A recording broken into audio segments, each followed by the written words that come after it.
एक ऐसी दीवार जिसे बनाने के दौरान चली गई थी 4 लाख लोगों की जान, जिसको बनने में लगे 2000 साल। ये दीवार 7 अजूबों में भी शामिल है, सैकड़ों लड़ाइयों की गवाह रही है। ये दीवार मजबूती और वास्तुकला का बेजोड़ नमूना है। और क्या वाकई में ये दीवार स्पेस से देखी जा सकती है? चलिए जानते हैं चीन की इस दीवार से जुड़े रहस्यों को। The great wall of China world की सबसे लंबी दीवार है। इसकी टोटल लेंथ 21,000 किलोमीटर है। ये लंबाई इतनी है जीतने में आप आधी धरती का चक्कर लगा सकते हैं। यह दीवार चीन के नॉर्थ साइड में बनी है और बर्फीले रेगिस्तान से लेकर येलो रिवर तक जाती है। इस दीवार को चीन के लोग स्टोन ड्रैगन कहते हैं, यानी पत्थर का एक ड्रैगन जो विदेशी आक्रमणकारियों से उनकी हिफाजत करता है। बात चाहे वास्तुकला की हो या आर्किटेक्चर की, ये दीवार एक शानदार मास्टरपीस है।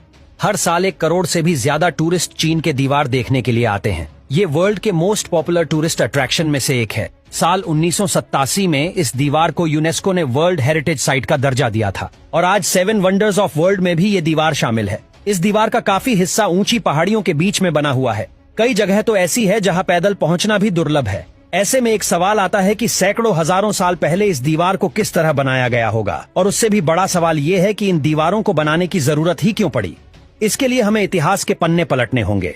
चीन में प्राकृतिक तौर पर काफी डाइवर्सिटी देखने को मिलती है। इसके एक हिस्से में कई नदियां, झीलें और उपजाऊ जमीन है, तो दूसरे हिस्से में सूखा रेगिस्तान और बंजर जमीन। सबसे पहले चीन के शानशाई प्रांत में रहने वाले लोगों ने खेती बाड़ी करनी शुरू की थी।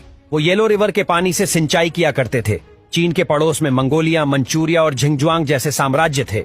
इन इलाकों में बहुत उपजाऊ जमीन नहीं थी। यहाँ पर अधिकतर लोग चरवाहे थे। मंगोलिया को तो आज भी नोमैडिक लैंड कहा जाता है। ऐसे में यहाँ रहने वाले चरवाहे अक्सर चीन में लूटपाट करने के लिए आ जाया करते थे।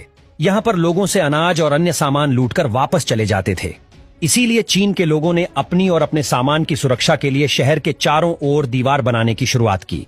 उन लोगों ने पहले अपना राजा चुना और एक एम्पायर बनाया। इसके बाद बॉर्डर डिफेंड किया गया और उसकी सुरक्षा के लिए दीवार बनानी शुरू कर दी। भारत में भी किले के चारों ओर लंबी और ऊंची दीवारें बनाई जाती थीं। किन्शी हुआंग चीन का फर्स्ट एम्परर बना और उन्हीं के टाइम पीरियड के करीब 223 बीसी में the great wall of China बनाने की पहली शुरुआत हुई। लेकिन ये दीवार सिर्फ एक राजा या डायनेस्टी के द्वारा नहीं बनाई गई थी, बल्कि कई राजाओं और साम्राज्य ने इस दीवार को बनाने में अपना सहयोग दिया और 2000 सालों में ये दीवार बनकर तैयार हुई। आज इतने सालों बाद भी ये दीवार पूरी मजबूती के साथ सीना तान कर खड़ी है। इसे बनाने के लिए चीन के राजाओं ने अपने जमाने के बेस्ट इंजीनियर्स की मदद ली थी। दीवार का अधिकतर हिस्सा क्ले ब्रिक से बना हुआ है। ये ईंटें वैसी ही थीं जैसे कि आज हमारे घर बनाने के लिए इस्तेमाल की जाती है। मिट्टी से ईंटें बनाकर उन्हें घंटों तक भट्टी में पकाया जाता था, जिससे वो मजबूत हो जाएं। लेकिन इन ईंटों